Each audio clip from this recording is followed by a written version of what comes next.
तो इस माने एक सिपाही अगर है तो सिपाही को जो आदेश होता है पालन करना चाहिए, लेकिन उसके बाद वो मंत्रिमंडल से इस्तीफा दे दिए हैं, तो इसका मतलब है कि सच्चा एनडीए के वो सिपाही नहीं है। पशुपति पारस अगर एनडीए के सच्चे सिपाही होते तो वो कभी मंत्री पद से इस्तीफा नहीं देते। नमस्कार, न्यूज फॉर नेशन देख रहे हैं आप और मैं हूं आपके साथ साक्षी झा। देखिए, हम पार्टी के संरक्षक और बिहार के पूर्व मुख्यमंत्री जीतन राम मांझी ने पशुपति पारस के मंत्री पद से इस्तीफा देने पर यह बड़ा बयान दिया है। उन्होंने कहा है कि पशुपति पारस ने ही कहा था कि वो एनडीए के सिपाही हैं। अगर वो एनडीए के सच्चे सिपाही होते तो कभी भी मंत्री पद से इस्तीफा नहीं देते। इसके साथ ही जब पत्रकारों ने उनसे सवाल किया कि चिराग पासवान को 5 सीट मिली और जीतन राम मांझी को सिर्फ 1, तो इसका जवाब देते हुए जीतन राम मांझी ने कहा कि उन्होंने 80 के बाद जो है कभी भी ना मंत्री पद मांगा, ना ही कोई टिकट। पहले आपको सुनवाते हैं क्या कुछ कह रहे हैं जीतन राम मांझी।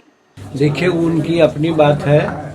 वो 2 तरह की बात बोल रहे थे। पहले तो वो बोल रहे थे कि हम एनडीए का सिपाही है, तो इस माने एक सिपाही अगर है तो सिपाही को जो आदेश होता है पालन करना चाहिए, लेकिन उसके बाद वो मंत्रिमंडल से इस्तीफा दे दिए हैं, तो इसका मतलब है कि सच्चा एनडीए के वो सिपाही नहीं है। अगर होते तो ऐसा नहीं करते, तो इसलिए ये उनकी बात है, उस पर हम यही कह करके और कोई ज़्यादा बात नहीं करना चाहते। चिराग को 5 सीट मिला जबकि आपको मात्र 1 सीट मिला, इस पर कितना? देखिए, आप मेरे पॉलिटिकल जीवन को समझिए। 1980 में हम टिकट मांगा था, टिकट मिला। उसके बाद एकदम ईमानदारी से कहना चाहते हैं कि 80 के बाद न तो मैंने टिकट मांगा, न तो मंत्री पद मांगा, और मुख्यमंत्री का तो कोई सवाल ही नहीं था, लेकिन सब मिला। उसी प्रकार से जब नीतीश कुमार जी शर्त रख दीन कि हमारे पार्टी में मर्ज कर जाओ, हमारे सारे रैंक एंड फाइल लोग बताया कि नहीं, मर्ज नहीं करना है, तो ये कन्वे किया, तब उन्होंने कहा कि बाहर जाओ, तो हम बाहर आ गए।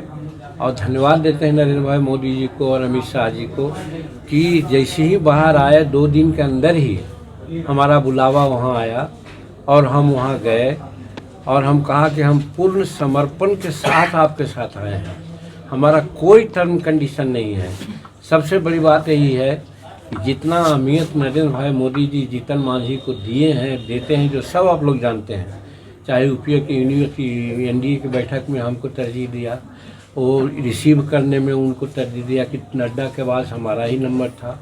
फिर वाजपेयी जी के पुण्यतिथि पर भी किसी को नहीं बोले, हमको बोले जीतन जी आप भी माल्यार्पण कर लीजिए, तो ये क्या शो करता है। फिर हमारे प्रति विधानसभा में बिहार में कुछ बातें हुई, हम उसको बुरा नहीं माना, लेकिन हम धन्यवाद देते हैं माननीय नरेंद्र मोदी जी को कि हमारी चर्चा उन्होंने तेलंगाना की मीटिंग में किया, राजस्थान की मीटिंग में किया, तो हम तो इसी से गदगद हैं कि नरेंद्र मोदी जी इतना हमको, जो दुनिया का सबसे लोकप्रिय नेता है, वो हमको इतना तरजीह देते हैं। तो सीट तो इमेटीरियल है, लेकिन उसके बावजूद भी 1 सीट उन्होंने गया कर दिया। हम इसके लिए उनको धन्यवाद देते हैं। और हम वो आदमियों से नहीं हैं कि हमको 2 सीट चाहिए, 5 सीट चाहिए, 20 सीट चाहिए, वो नहीं है। और जहाँ तक समर्थन की बात है, हमारे पास 10% वोट एकदम है, जहाँ हम चाहेंगे 10% वोट जाएगा। इसलिए हम एनडीए को 40 सीट मिले बिहार में, इसके लिए हम सारा शक्ति लगा देंगे और नरेंद्र मोदी जी पुनः भारत के प्रधानमंत्री से 3री बार हो जाएं, और जो कह रहे हैं कि 400 सीट से ऊपर लाएंगे, उसमें हम उनको तन मन धन से सहयोग करेंगे। कब नॉमिनेशन कर रहे हैं सर आप? नॉमिनेशन अब हमारे सिपा सलार तो भाई संतोष कुमार सुमन जी हैं, जो राष्ट्रीय अध्यक्ष हैं, और राष्ट्रीय अध्यक्ष जिस दिन नियत करेंगे उस दिन नॉमिनेशन करेंगे। वैसे नॉमिनेशन करने की सारी प्रक्रिया के लिए हम तैयार हैं। ठीक। तो आपने देखा किस तरीके से जीतन राम मांझी ने नरेंद्र मोदी और अमित शाह का धन्यवाद दिया। उन्होंने कहा कि जैसे मैंने नीतीश कुमार से नाता तोड़कर उसके 2 दिन के बाद ही जो है बीजेपी ने उन्हें दिल्ली बुलाया। आपके इस वीडियो पर क्या राय है, हमारे कमेंट बॉक्स में जरूर बताएं और ऐसी ही तमाम खबरों से अपडेट रहने के लिए देखते रहें न्यूज़ फॉर नेशन।